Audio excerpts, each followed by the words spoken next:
ভক্তবৃন্দের দৃষ্টি আকর্ষণ করছি, আমাদের যারা ভাইয়েরা আছেন দয়া করে আপনারা পিছনে চলে যান। আমি আপনাদেরকে অনুরোধ করছি আপনারা সবাই পিছনে চলে যান। প্রথম যে র্যালিটা আছে সেটা আমরা সুন্দর। সম্মানিত ভক্তবৃন্দ, আমরা সবাই সুশৃঙ্খল ভাবে যাব।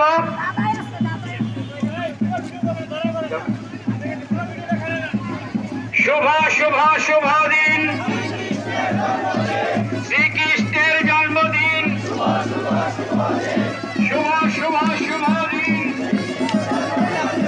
শ্রীকৃষ্ণের জন্মদিন। শুভ শুভ শুভ দিন।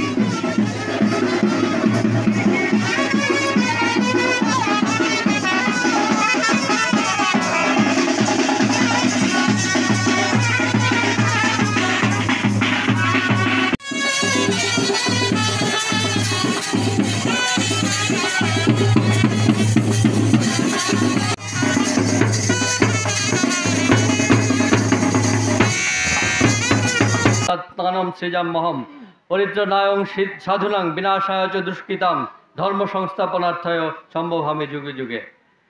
পৃথিবীতে সাধুদের রক্ষা এবং দুষ্টের দমন করার জন্য শ্রীকৃষ্ণের জন্ম হয়েছিল।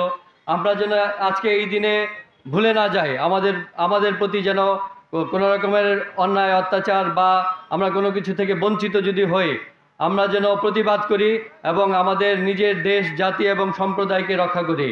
আজকে পর্যটন পরিষদ, গাজীপুর জেলা স্বামী বিবেকানন্দ শিক্ষা ও সংস্কৃতি পরিষদ এবং অন্যান্য সংগঠন এবং শ্রী সিদ্ধেশ্বর শিব মন্দির এবং আমরা আরও কিছুক্ষণ পরে শ্রী শ্রী কৃপাময়ী কালী মন্দিরের ভক্তবৃন্দ এবং কমিটিবৃন্দ সহ এবং অন্যান্য সংগঠন সহ আমরা সবাই আজকে ভগবান শ্রীকৃষ্ণের আবির্ভাব তিথি উপলক্ষে একত্রিত হব।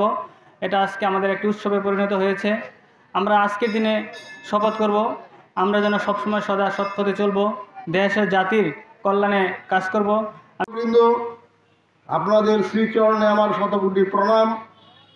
আজকে ভগবান শ্রীকৃষ্ণের শুভ জন্মদিন।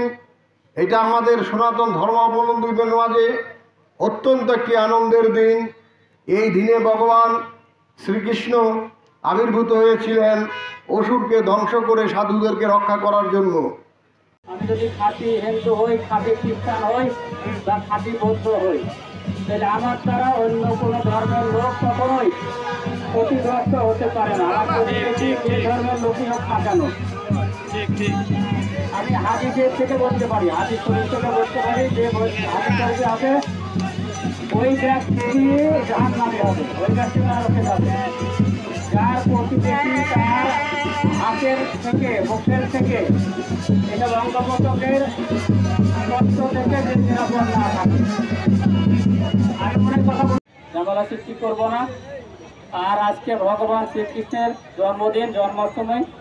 একজন বলেছেন এই কথাটা আমি আসলে জানতাম না যে শ্রীকৃষ্ণের জন্মদিনে সৃষ্টির লালন আর দুষ্টের দমন। আমাদের পুলিশে তো এক কথা বলে, আমরা কিন্তু এই কথাই বলি। আমরা যখন চাকরিতে জয়েন করি সবাই এই কথাই শিখেছি যে দুষ্টের দমন আর সৃষ্টির লালন, এটা পুলিশের মেন কাজ। আপনাদেরও তো এই একই কথা শুনলাম। আমার আসলে খুব ভালো ভালো মনে হয় যে আপনাদের সাথে থাকা, আপনাদের সহযোগিতা করা, এটা আমাদের এখন দায়িত্ব অনেক বেশি। আমাদের পুলিশ কমিশনার মহোদয় আমাকে নির্দেশ দিয়েছেন আমি যেন আপনাদের এখানে এসে আপনাদের সাথে একাত্মতা প্রকাশ করি এবং যে কোনো ধরনের অসহযোগিতা, যে কোনো ধরনের কোনো ঝামেলা যদি কোথাও হয় আপনারা আমাদের জানাবেন। আমরা আপনাদের পাশে আগেও যেমন ছিলাম, এখন আসি, ভবিষ্যৎ থাকবো ইনশাআল্লাহ। আপনাদের এই র্যালি